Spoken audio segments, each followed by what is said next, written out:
আসসালামু আলাইকুম সম্মানিত দর্শক শ্রোতা সবাই কেমন আছেন? আশা রাখি সবাই ভালো আছেন। আহ, ইউনিয়ন পরিষদের নির্বাচন নিয়ে আপনারা অনেকে জানতে চান যে এটি দলীয় প্রতীক হবে কিনা, নির্দলীয় প্রতীক হবে। এ প্রসঙ্গে বিস্তারিত একটি পত্রিকায় একটি আলোচনা করা হয়েছে এই রিপোর্টটিতে। এখানে সর্বশেষ কি আলোচনা করা হয়েছে সকল কিছু আপনাদের মাঝে জানিয়ে দেওয়ার চেষ্টা করব। আশা করি ভিডিওটি মনোযোগ সহকারে শেষ পর্যন্ত দেখার চেষ্টা করবেন। আর আমাদের এই চ্যানেলটিতে নতুন হয়ে থাকলে অবশ্যই চ্যানেলটি সাবস্ক্রাইব করে রেখে পাশে থাকা বেল আইকনটি অন করে রাখবেন। আমরা আমাদের চ্যানেলটিতে প্রতিনিয়ত ইউনিয়ন পরিষদের সকল আপডেট নিউজগুলো প্রকাশ করে থাকি। এখন দেখি বিস্তারিত কি আলোচনা করা হয়েছে এই পত্রিকায়। দেখতে পাচ্ছি বলা হয়েছে যে বাংলাদেশের স্থানীয় সরকার ব্যবস্থার সবচেয়ে গুরুত্বপূর্ণ স্তর হলো ইউনিয়ন পরিষদ। এখানে চেয়ারম্যান ও মেম্বার নির্বাচন সরাসরি জনগণের ভোটে হয়। তবে সাম্প্রতিক বছরগুলোতে এই নির্বাচন দলীয় প্রতীকে হবে কিনা তা নিয়ে নানা আলোচনা চলছে। দলীয় প্রতীকের ইতিহাস 2015 সালের বাংলাদেশের নির্বাচন কমিশন সিদ্ধান্ত নেয় যে ইউনিয়ন পরিষদ নির্বাচন দলীয় প্রতীকে অনুষ্ঠিত হবে। এর ফলে চেয়ারম্যান পদে প্রার্থীরা বিভিন্ন রাজনৈতিক দলের প্রতীক নিয়ে নির্বাচন করেন। উদ্দেশ্য ছিল যে রাজনৈতিক জবাবদিহিতা বাড়ানো, প্রার্থীদের পরিচিতি সহজ করা।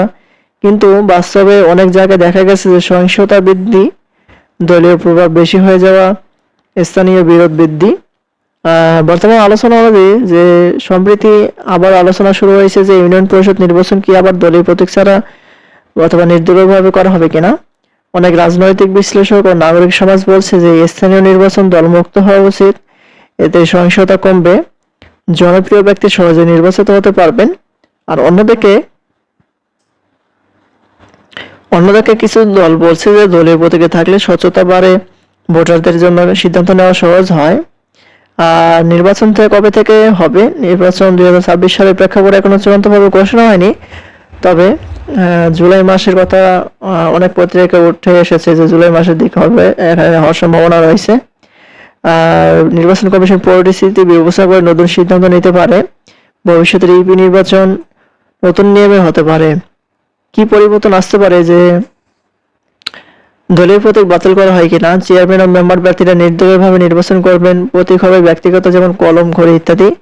আর দলীয় প্রভাব কিছুটা কমবে। আর যদি দলীয় পতাকা বহাল থাকে, আগের মতো দলীয় মনোনয়ন থাকবে, রাজনৈতিক প্রতিযোগিতা বেশি হবে। সারসংক্ষেপে বলতে গেলে যে ইউনিয়ন পরিষদ নির্বাচনে বড় পরিবর্তন আলোচনা চলছে। দলীয় প্রতীক থাকবে কিনা এখনো চূড়ান্ত সিদ্ধান্ত হয়নি। আবার বাংলাদেশ নির্বাচন কমিশন ভবিষ্যতে এই বিষয়ে সিদ্ধান্ত দিবে। জনগণের অংশগ্রহণ ও শান্তিপূর্ণ নির্বাচন নিশ্চিত করাই মূল লক্ষ্য।